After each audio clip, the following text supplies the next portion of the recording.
ఇంకా వారం రోజులు దాటాలి. మీ పగటికల్లో మానేయండి. మీ పిచ్చి ప్రలాపనలు ఆపండి. అధికారులను బెదిరిస్తున్నారు, ఎలక్షన్ కమిషన్ బెదిరిస్తున్నారు. మీ బెదిరింపులు వెళ్ళడానికి ఇప్పుడు ఎవడు సిద్ధంగా లేడు. ఈవీఎంలో స్పష్టంగా ఫలితాలు ఉన్నాయి.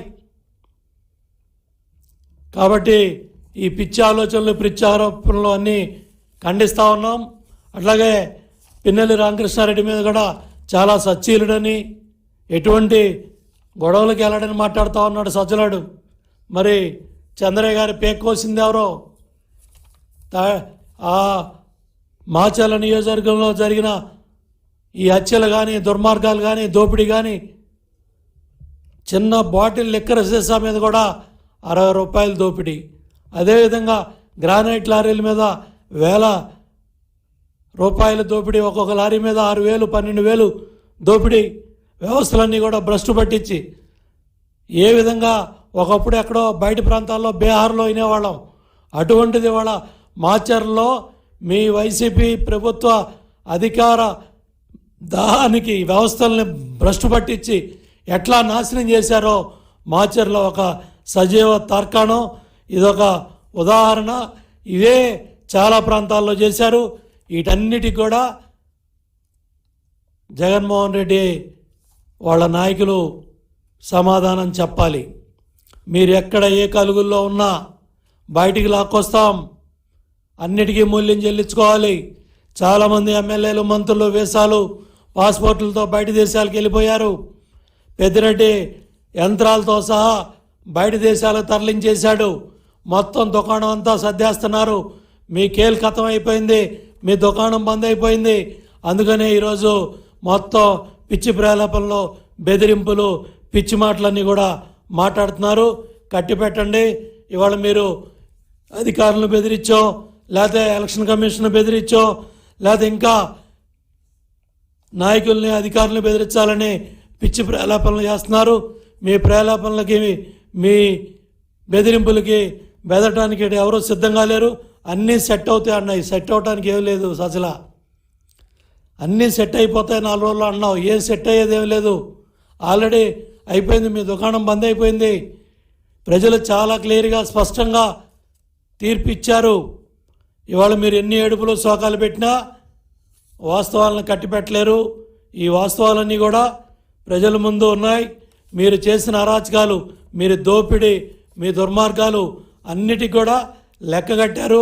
మండు టెండర్లను కూడా లెక్క పెట్టకుండా ఇవాళ దేశ విదేశాల నుంచి, ఖండాంతరాల నుంచి వచ్చి ప్రతి ఒక్కళ్ళు కూడా, మొన్న ఒక విలేజ్లో, గ్రామంలో చెప్తా ఉన్నారు, దుబాయ్ నుంచి 10ంటికి పిల్లవాడు వచ్చి ఓటేసి మళ్ళీ 4ంటికల్లా దుబాయ్ వెళ్ళిపోయాడంటే ఏ విధంగా దేశ విదేశాల్లో చదువుకున్న యువత మొత్తం ఎట్లా బయటకు వచ్చి ఓటేశారు అర్థమవుతూ ఉంది. మొన్న ఇంజనీరింగ్ కాలేజ్, 3 ఇంజనీరింగ్ కాలేజీల్లో ఏ విధంగా యూత్ ఓటేశారని వాళ్ళు విచారణ చేసుకుంటే 70 నుంచి 80% యూత్ ఇవాళ కూటమికి ఓటేశారు. ప్రతి ఒక్క యువకుడు కూడా మార్పు కోరుకున్నాడు. ప్రతి ఒక్క ఓటర్ కూడా మార్పు కోరుకున్నాడు. ఎస్సీ, ఎస్టీ, బీసీ, మైనార్టీ, మహిళ, రైతు కూలీ అన్ని వర్గాలు కూడా మండు టెండను కూడా లెక్క పెట్టకుండా ఉదయం నుంచి అర్ధరాత్రి వరకు క్యూ లైన్లో ఉండి మండు టెండను కూడా లెక్క పెట్టకుండా మీరు ఎన్ని అరాచకాలు చేసినా, ఎన్ని దుర్మార్గాలు చేసినా అన్నిటికీ తట్టుకొని మీ రాళ్ల దబ్బులేంటి, మీ అరాచకాలేంటి, మీ ఆ రోజు చేసిన దుర్మార్గాలేంటి అన్నిటికి కూడా సమాధానం చెప్పారు. తెనాల్లో కొట్టిన ఓటరే, ఆ చెంపదెబ్బే మీకు దేశం అంతా ఇవాళ మీ కళ్ళే చూసింది. అదేవిధంగా ఈవీఎంలో కొట్టిన మీ ఎమ్మెల్యే అరాచకాన్ని దేశం అంతా చూసింది.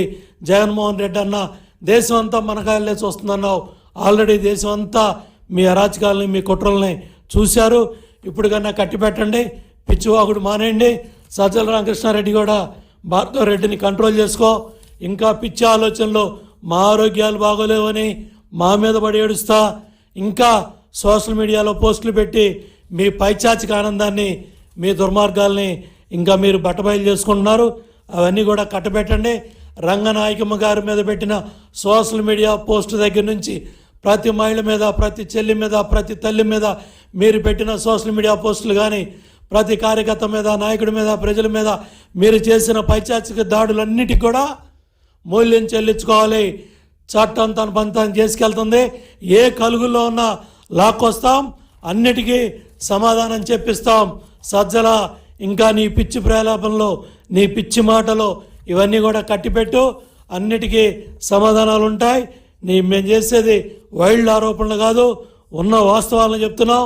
మేము టెర్రరైజ్ చేసే పరిస్థితి లేదు. రేపు ఎన్నికల ఫలితాలు వచ్చిన తర్వాత మీరే టెర్రరైజ్ అవ్వబోతున్నారు. దేశం ఉలిక్కిపడద్దు అన్నాడు జగన్మోహన్ రెడ్డి. ఇప్పుడు ఆల్రెడీ లండన్లోనే ఉలిక్కిపడి టీవీలో పాల్గొడుతున్నాడని తెలిసింది. కాబట్టి ఇంకా ఈ పిచ్చి ఆలోచనలు, పిచ్చి మాటలు మానేయమని చెప్పి సజ్జల రామకృష్ణారెడ్డిని హెచ్చరిస్తూ ఉన్నాను.